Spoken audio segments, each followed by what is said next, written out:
സാമൂഹ്യ സുരക്ഷാ പെൻഷൻ വീടുകളിൽ എത്തിച്ച് നൽകുന്നത് ഒഴിവാക്കാനുള്ള UDF നീക്കത്തിനെതിരെ CPMന്റെ നേതൃത്വത്തിൽ പ്രതിഷേധ കൂട്ടായ്മ സംഘടിപ്പിച്ചു. കേരള കർഷക തൊഴിലാളി യൂണിയൻ, NREG വർക്കേഴ്സ് യൂണിയൻ തുടങ്ങി നിരവധി സംഘടനകളുടെ സഹകരണത്തോടെയായിരുന്നു പ്രതിഷേധ കൂട്ടായ്മ സംഘടിപ്പിച്ചത്. മണത്തണ പേരാവൂർ വില്ലേജ് ഓഫീസിന് മുന്നിൽ നടത്തിയ പ്രതിഷേധ കൂട്ടായ്മ ജിജി ജോയിയുടെ അധ്യക്ഷതയിൽ CPM കണ്ണൂർ ജില്ലാ കമ്മിറ്റി അംഗം അഡ്വക്കേറ്റ് M രാജൻ ഉദ്ഘാടനം ചെയ്തു.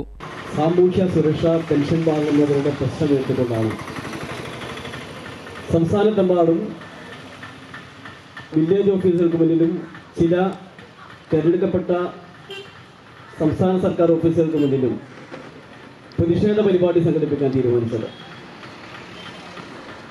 ഇത് കേവലമായിട്ടുള്ള ഒരു പ്രതിഷേധം രേഖപ്പെടുത്തലല്ല. കേരളത്തിലെ പ്രയാസം അനുഭവിക്കുന്ന, പ്രത്യേകിച്ച് അവശത അനുഭവിക്കുന്ന ലക്ഷക്കണക്കിന് ആളുകളുടെ പെൻഷനുമായി ബന്ധപ്പെട്ട വിഷയമാണ് ഈ പ്രതിഷേധത്തിലൂടെ ഞങ്ങൾ ഉയർത്തുന്നത്.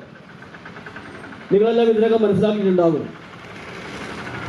കേരള ഗവൺമെന്റ്, VD സതീശൻ മുഖ്യമന്ത്രിയായിട്ടുള്ള ഗവൺമെന്റ് അധികാരത്തിൽ എത്തിയതിനു ശേഷം നടപ്പിലാക്കിക്കൊണ്ടിരിക്കുന്ന വിവിധങ്ങളായിട്ടുള്ള നടപടികൾ അത് കേരളത്തിലെ ജനങ്ങളെ പ്രതികൂലമായി ബാധിക്കുന്നതാണ് മിക്ക തീരുമാനങ്ങൾ.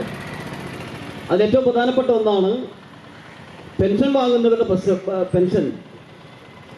ഇടതുപക്ഷ ജനാധിപത്യ മുന്നണി ഗവൺമെന്റ് അധികാരത്തിലിരുന്ന ഘട്ടത്തിൽ പെൻഷൻകാരെ ആകെ ചേർത്ത് പിടിച്ചുകൊണ്ട് അവർക്ക് എങ്ങനെയാണോ പെൻഷൻ ലഭിക്കേണ്ടത് അവർ ആഗ്രഹിക്കുന്ന നിലയിൽ അവരുടെ താല്പര്യമനുസരിച്ച് ആ പെൻഷൻ വിതരണം ചെയ്യുക എന്നതായിരുന്നു ഇടതുപക്ഷ ജനാധിപത്യ മുന്നണി ഗവൺമെന്റ്, പിണറായി ഗവൺമെന്റ് സ്വീകരിച്ച നടപടി. എന്നാൽ അധികാരത്തിലേറി 100 ദിവസം പോലും പൂർത്തിയാകുന്നതിന് മുമ്പ് തന്നെ, ഇത് 2-2.5 മാസക്കാലാകുമ്പോഴേക്കും തന്നെ ജനവിരുദ്ധമായിട്ടുള്ള എന്തെല്ലാം നടപടികളാണ് ഈ ഗവൺമെന്റ്, ഇപ്പോഴത്തെ VD സതീശൻ ഗവൺമെന്റ് സ്വീകരിച്ചു പോകുന്നത് എന്നത് ഓരോ ദിവസവും നമ്മൾ കണ്ടുകൊണ്ടിരിക്കുക. KC Sanilkumar, PP Venugopal, MR Vijayan, PS Rajesh തുടങ്ങിയവർ സംസാരിച്ചു. ഹൈവിഷൻ ന്യൂസ്, പേരാവൂർ.